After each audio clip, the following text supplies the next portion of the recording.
All students deserve to feel safe. No one should be a second-class citizen. This is an anti-trans policy, and it will only embolden those that wish to harm the trans and gender nonconforming community. These kids are loved and they deserve respect, just like everybody else in this room. Why are we governing based off of hypotheticals like this? Parents, please get informed. Books and bathrooms are not what you should fear most. I understand that for some this is a confusing subject. I mean, it was for me first. I didn't quite get all the spectrums of gender and everything. I mean, a member of this board was even so confused they testified that asking someone their pronouns is the same as asking their sexuality. It's not. The language being tossed around in board meetings really appears to be rooted in fear. I've yet to see evidence of a cisgender student being attacked in a restroom by a trans student in this district. The rhetoric around the whole bathroom conversation is really reminiscent to me of bigotry that was directed towards LGBTQ community in the early 90s towards gay and lesbian people.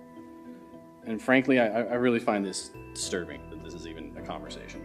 361 bathroom incidents, and these kids were 0 of them.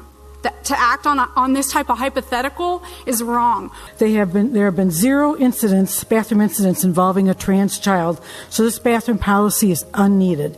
One of the worst things I'm hearing being spread is that CVUSD and teachers specifically are, quote, grooming our children. Standing up against this grooming. Hand them to these groomers. Vote these groomers out. Stop trying to groom our children. It's just disgusting. I think back on all the teachers my child has had, and it hurts me to think that any one of them have to hear such an egregious thing being said about them. I don't always agree with every policy the district has made, but I have never for 1 second thought that they didn't have the best interests of my child and yours at heart. I stand firmly with PUSD and your mission to make sure to protect all students regardless of their identity. It's essential that we especially protect the rights, privacy, dignity, and mental health of LGBTQIA+ students. Trans students are even more vulnerable to attacks and mental health because of the climate we live in. We are human like everyone here today. We want to be loved, respected, and allowed to thrive, not to be constantly attacked or pushed to suicide or murdered for who we are. The more that we talk about this stuff, it only puts our children more at risk because you're telling them that they're other, they're not welcome, they're not loved, which is not the case. I came here for the National Merit Recognition, but I stayed because I care very deeply for my fellow students and want to see each one, as is the FISD Creed, recognized by name and need.